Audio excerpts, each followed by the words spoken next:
Bonjour à tous, aujourd'hui nouvelle vidéo contre mon adversaire, la Devez Giraldine, 1199 estimé, et donc j'ai les pièces blanches pour cette partie. C'est une partie plutôt, disons, alors elle est classée, mais c'est une partie amicale parce que c'est une personne que je connais assez bien, et donc c'est parti. J'ai les pièces blanches contre cette joueuse qui m'est familière, que je côtoie récemment dans les tournois, dans les clubs, et j'envoie B4. Donc retour A comme l'Occitanie en fait. L'Occitanie, je jouais que B4. Je me suis promis de jouer quasiment que B4. Je sais plus. Il me semble que j'avais joué que B4. J'avais pas joué E4. Écoutez, retour à Laurent Houtan, ça fait plaisir. Et donc, elle m'envoie E5. Donc il y a plusieurs réponses possibles. Il y a D5, C5 est possible, E5 est possible, E6 est possible, cavalier F6 est possible, cavalier C6 est déconseillé parce qu'on peut justement attaquer. C'est ça le but de, à la place de B3 qui est un peu plus solide. B4 en fait on a vraiment le pion B. Donc l'avantage c'est que sur cavalier C6 on peut jouer B5 et on peut vite avoir une attaque. Donc les noirs peuvent pas vraiment jouer grand roc parce que sinon on va rapidement les attaquer. Cependant, les inconvénients, c'est que le pion peut être facilement attaquable et le grand roc va être plus risqué. Donc voilà, elle me joue E5. Écoutez, la ligne principale ici, c'est fou B2. Avant ici, quand on joue pas, pendant quelques mois, j'ai joué A3, parce que je me suis dit, il attaque le pion B4, donc il faut que je le défende. En fait, ici, il faut qu'on contre-attaque sur le pion E5. C'est pour ça que, sinon, si on joue A3, vraiment, elle a pris le centre, elle va pouvoir mettre les deux pions au centre. Et moi, j'ai fait que des coups de pion, c'est pas bon. Et donc il y a avantage tout simplement pour les noirs, une grosse prise d'espace au centre.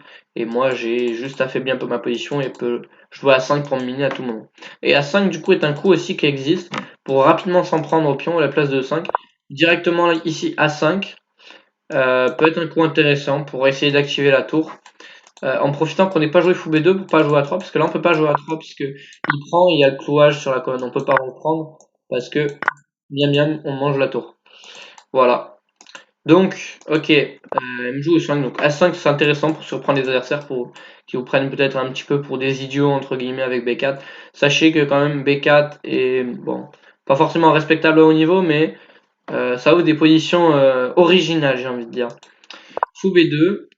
Donc ici, normalement, la main line, c'est prise et cavalier en F6. Pour E6, d'ailleurs, c'est pareil, je tiens à en profiter, on ne défend pas le pion, en fait, parce que si le fou prend, on mange G7, je l'ai déjà planté en rapide, si je dis pas de bêtises. Mon adversaire avait joué E5, fou B2, fou prend B4, fou prend E5, et là ici il m'avait joué cavalier C6. C'est un peu le même piège, j'ai fait fou prend G7 et j'ai gagné la partie tant bien que mal, parce qu'il m'a mis des pièges, même si j'étais toujours gagnant. Mais voilà. Elle me joue D5, donc elle prend le centre. Donc moi je peux pas lui laisser un centre aussi fort et retourner dans la même variante avec A3, je suis obligé de manger E5. Et... Alors elle fait cavalier C6, ça m'a un peu surpris. Ici elle aurait pu directement manger le pion en B4. Non, pardon. Elle peut pas manger le pion en B4 parce qu'il y a le pion en G7 derrière. Donc elle a raison de faire cavalier en C6. Donc si je fais fou C3, ça sert pas à grand chose, elle va pouvoir se développer. Mon fou est très mal placé.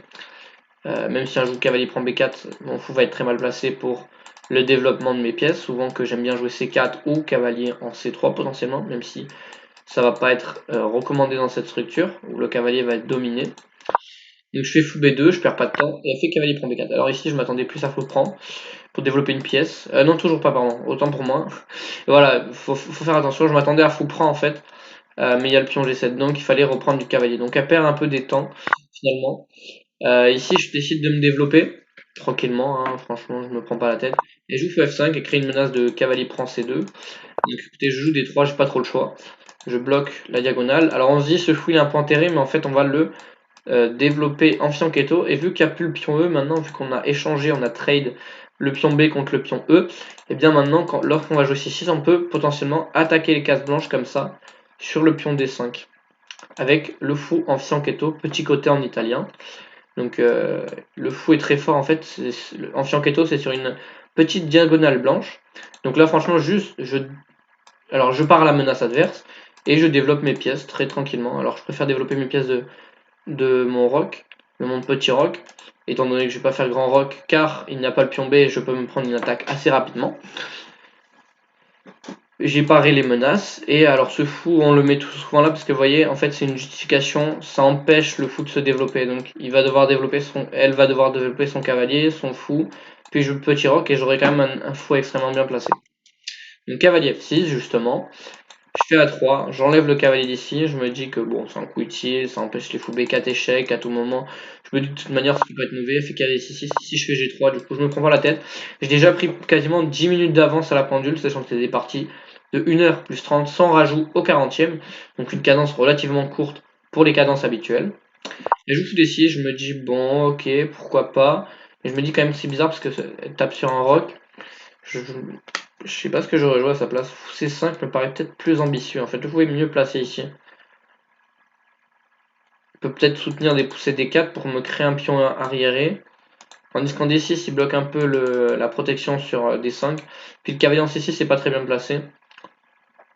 On aimerait bien avoir le pion en C6 et le cavalier en D7. Justement pour contrôler les cases, pour pouvoir jump sur des belles cases. Et aussi pouvoir consolider justement la fameuse diagonale, le fianchetto. Donc là, je développe mes pièces. Elle tape un peu sur un roc, je suis pas convaincu. Mais moi, je tape sur un vrai pion parce que même si elle joue C6, je peux attaquer les cases blanches. Tandis qu'elle, ça va prendre du temps. Et même si elle attaque avec H5, H4, vous voyez, c'est un roc et donc ça va être difficile de prendre en G3. Petit roc, donc M et son roi à l'abri. Alors je fais cavalier BD2. J'ai peut-être des velléités, en fait, je temporise, je joue pas tout de suite petit roc, parce qu'en fait petit roc ça donne directement l'adresse de mon roi, même si ça doit être probablement un coup correct. Je préfère de jouer cavalier 2 pour potentiellement essayer de voir si, potentiellement, j'allais dire pousser E4 pour l'instant c'est contrôler 3 fois et défendu 2 fois. Donc si je joue E4 je perds un pion, par exemple elle fait un coup stupide.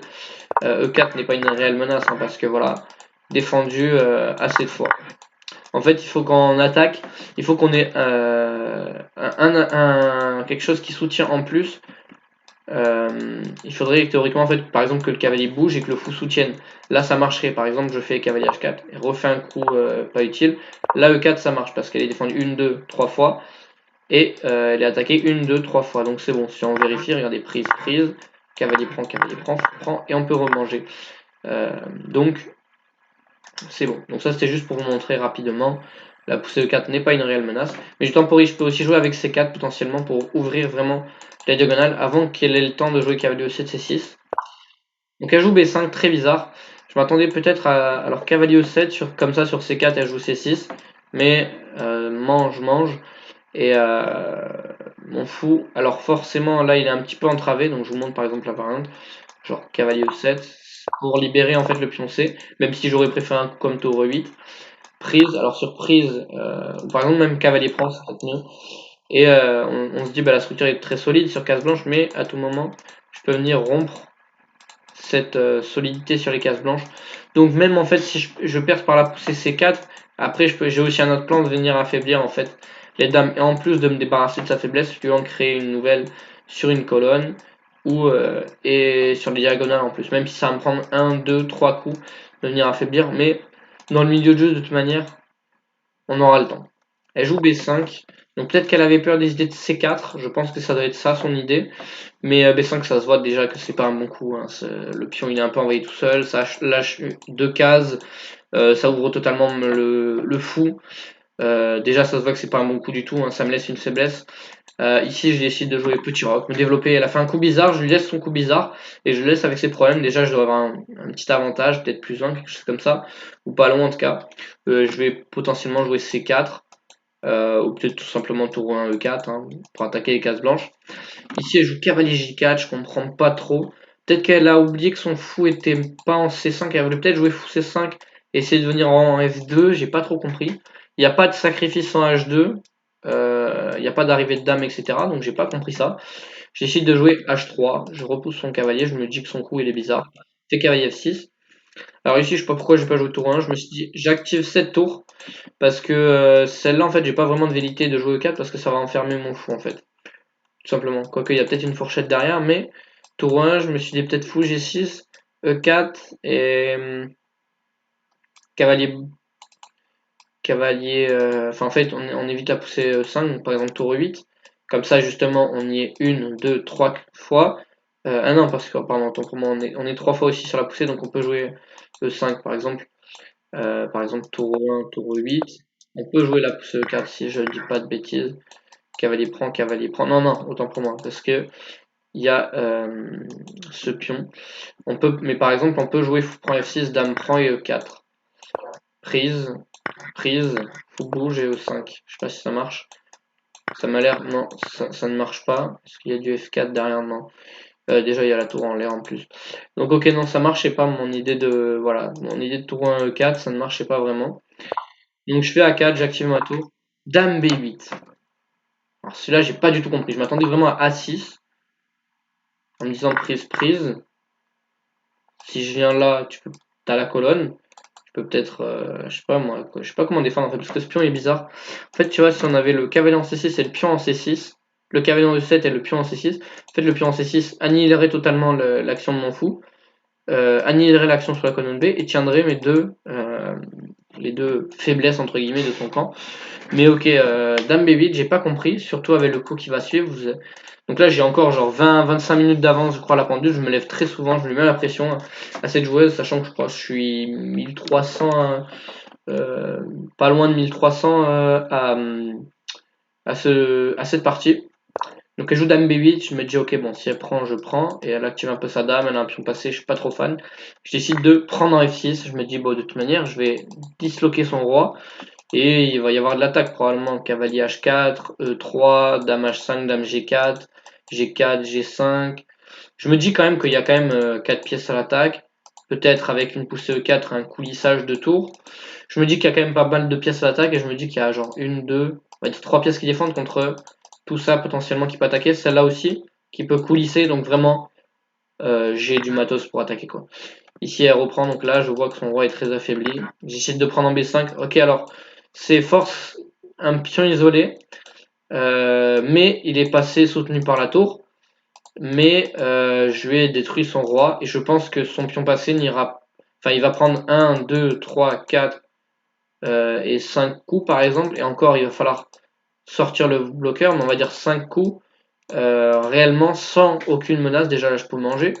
Sans qu'elle se fasse déjà mater le roi. Parce que regardez, 1, 2, 3 coups, ça peut arriver vite. Hein. 5 et 6, 7. Hein, ça peut arriver assez vite. Par exemple, j'ai peut-être pas pris le bon exemple, mais E3, Dame H5, ça fait 3 coups. Vous voyez, et ça peut arriver assez vite, quoi. Cavalier F5, il y a des menaces de Dame G7. S'il mange, il y a là, potentiellement on peut jouer C4 pour jouer sur, justement, avec en fait, détrôner le pion D5 pour avoir accès à cette case et venir mater avec la dame qui peut arriver, en fait. Donc voilà, j'espère que c'est assez clair pour vous, mais en fait, je trouve des moyens d'attaque sur ces pions, notamment avec le cavalier et la dame qui peuvent arriver, s'associer au mat sur la case G7 et ici.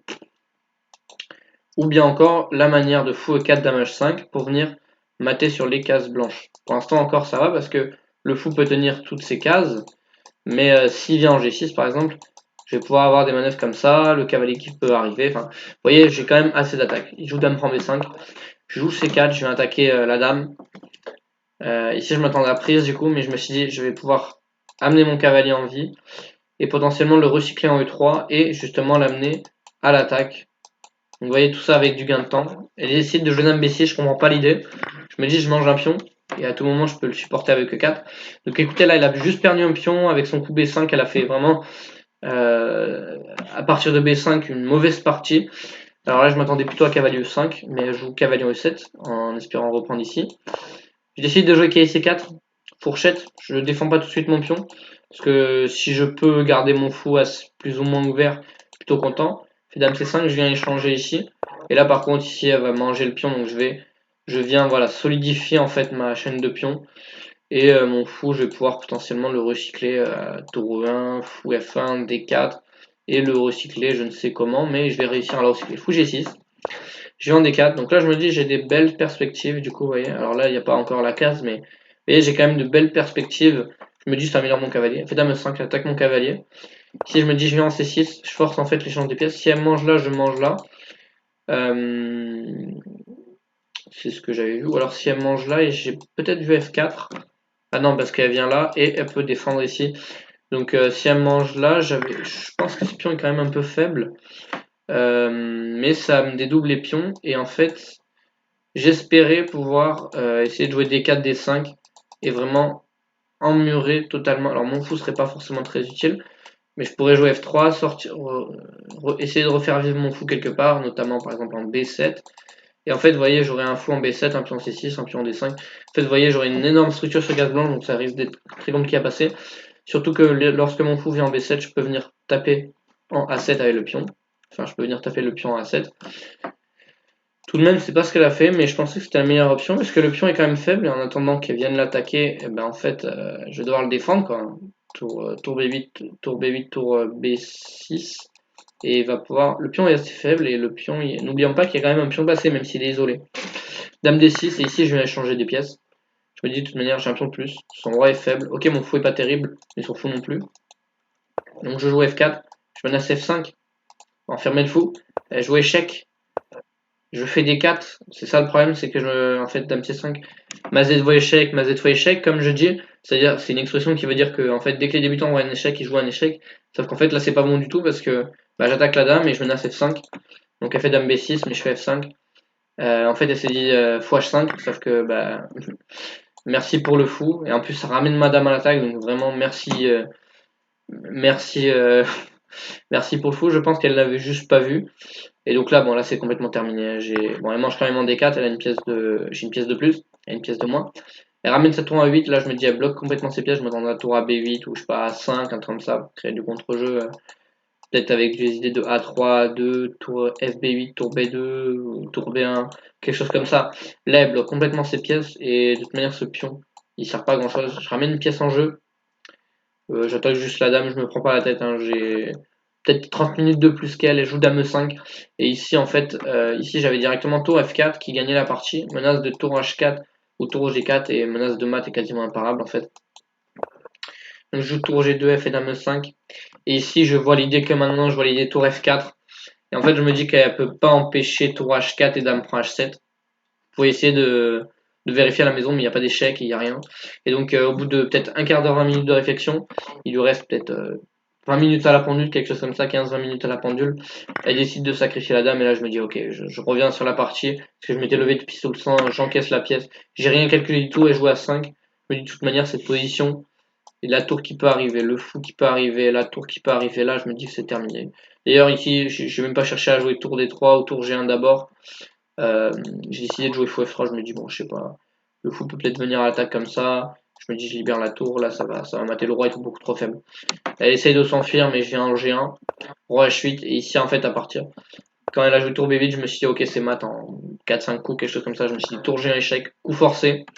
Obligé de faire roi H8, dame H6, menace dame G7. Et j'avais vu que seul coup c'était tour G8 et je fais dame prend F6. Elle fait tour G8, je fais dame prend F6.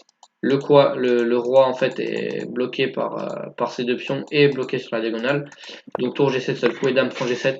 Échec et mat, donc un joli mat, une jolie partie d'attaque sur Laurent Houtan. D'habitude, Laurent Houtan, donc P4, c'est d'habitude des parties longues et stratégiques. Là, il m'a permis, en fait, avec son dame B8, avec son B5, elle a dû venir défendre avec dame B8. Et c'était. Alors, je vais lancer le rapport de partie. Et dame B8, c'était vraiment pas bon. Malheureusement pour elle. Parce qu'il y a fou F6. Et vous voyez, en fait, la désintégration du roi. Alors, il y a la tactique, bien sûr, F5. Mais quand même, le roi était assez affaibli. Je pouvais jouer H4, H5. H6, dame G4, dame G7. Il y a quand même du monde à l'attaque, je pense que ça serait passé assez rapidement. Donc je lance le rapport de partie, alors j'ai pas été très précis, j'ai joué à 91 de précision, voilà, j'ai fait une erreur. Alors 5 imprécisions, une erreur. Et pour mon adversaire, 5 imprécisions, 3 erreurs, une gaffe, avec 84% de précision. Donc je repasse rapidement la partie. Donc là, voilà, c'est à peu près égal, hein, tout simplement. Bon, fou D6, voilà, fou D6. Bon, ça augmente de plus 0,1 les vals. Ouais, après B5, B5 déjà, B5 vraiment 5 coups. Ça m'intéresse parce que B5, vraiment, ça m'a l'air d'être pas bon du tout. Ok, l'ordi le recommande pas, mais au niveau de l'éval, ça change pas grand chose. Il y a peut-être du jeu en fait, il y a peut-être des idées de B5, B4, mais je me dis que B5 c'est bizarre. En réel, quand tu vois B5, je me dis bizarre, ok. KG4, voilà, KG4 j'avais plus, hein, c'est ce que je disais. J'ai pas compris, je fais H3, son cavalier repart. Et ici j'ai fait A4, ici il y avait des idées de E4. Ici j'avais pas vu. Et c'est quoi l'idée sur le cavalier prend? Ah, et on attaque ici, et en fait, il y a pas de contre-attaque, il n'y a pas de coup intermédiaire en fait. Et si le fou vient en G6, on prend là, et il y a la tour en prise, donc on fait ça. On prend en C6 aussi. Et donc là, on a un pion de moins, mais en fait, il y a 2 pièces d'attaquer non défendues. Là, alors, du coup, on peut toujours venir là. Donc s'il mange là, on mange là. Même s'il peut encore manger là, on a quand même une pièce de plus. Donc il fait KC4. Ah, on fait franc G7 carrément. Ok, et on prend en B5. Franc G7. Parce qu'en fait, sinon, il y a Dame G4 qui arrive. Et là, c'est monstrueux. Donc tu es obligé de remanger. Je mange en B5. Il y avait sur Dame G4. Peut-être simplement roi H8 et il n'y avait pas grand chose sur cavalier F5 et tour G8. Donc je prends B5, attaque la tour. Cavalier F5 et je suis mort, qu'on peut peut-être même continuer par F4 et Dame G4. Voilà F4, cavalier F5 aussi est possible. On peut aussi jouer cavalier F5, roi H8 et cavalier prend. C'est possible. On a juste un pion de plus et le fou de case blanche. Ce pion va être tenable et ce pion est beaucoup trop faible en fait. Hein, voilà. Donc ok, j'avais pas vu, c'était vraiment très joli. Donc là, cavalier F5, la variante s'arrêtait à cavalier E5 ici. Donc très jolie variante, j'avais pas du tout, honnêtement j'ai pas trop réfléchi à E4, mais très joli contre A4, je décide d'ouvrir la colonne dame E8 et là je prends F6. Ok, imprécision, parce qu'il y avait encore des idées de... Ah là il y avait E4, oui effectivement. Prise, prise, il n'y a pas de cavalier prend, il y avait encore les idées de cavalier H4. Parce que je m'étais dit E4, prise, prise, je m'étais dit si le fou bouge il y a E5, fourchette, mais non ok, bon je préfère essayer de prendre. Bon je prends, il y avait encore cavalier H4 qui était plus précis, mais honnêtement j'ai pas vraiment réfléchi pour jouer la partie la plus précise, voilà, dame B6 erreur, cavalier C4, ok j'aurais peut-être pas dû prendre, il fallait jouer tour A5, ah oui pas mal, j'avais pas fait gaffe à ce coup forcé, dame B4, dame A1, il doit carrément donner la dame. Ok, il doit donner la dame, et là c'est foutu. Ok, ok, ok. La dame en fait a pas de case, à part B4, mais on peut coincer en fait la dame sur le retour à la maison. La dame elle n'a plus de case, donc j'essaie de prendre. Bon, franchement, c'est une histoire de liquidation. Je fais pas mal d'imprécisions, mais j'ai pas cherché à être le plus précis. Voilà, cavalier 6 c'était pas le plus précis. Tour A4 était plus précis pour venir comme ça, attaquer la faiblesse. J'ai essayé de faire ça. Voilà, cavalier prend C6 c'était mieux, ce que j'avais dit. Dame D6 ça me permet d'échanger et de prendre de l'espace. Dame C5 pas bon, il fallait jouer F5, venir taper. Ma structure sur ça, j'aurais probablement joué E5, suite D6. As D6 avec et puis une ouverture complète et surtout là, une double attaque sur D6 et sur A8. Et là du coup voilà, ici bon là c'est terminé, ici on peut toujours regarder hein, mais voilà tour A8, bon là c'est le suicide complet, je fais tour AD1, je vais tour F4 ici qui gagnait directement, qui avait dame G4, mais tour F4 gagnait aussi directement.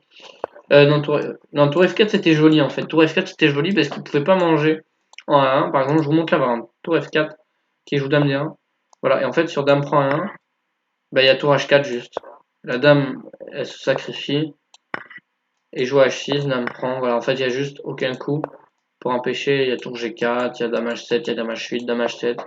Voilà, enfin là, il y avait. En fait, tour F4, je l'ai pas vu, mais c'était joli. Ça aurait été bien pour finir la partie, ça aurait été drôle. Mais c'est vrai que j'ai pas pensé, je me suis dit tour F4, en fait, il y a dame prend à 1 et j'ai pas vraiment calculé plus que ça. Je me suis dit ça a l'air stylé.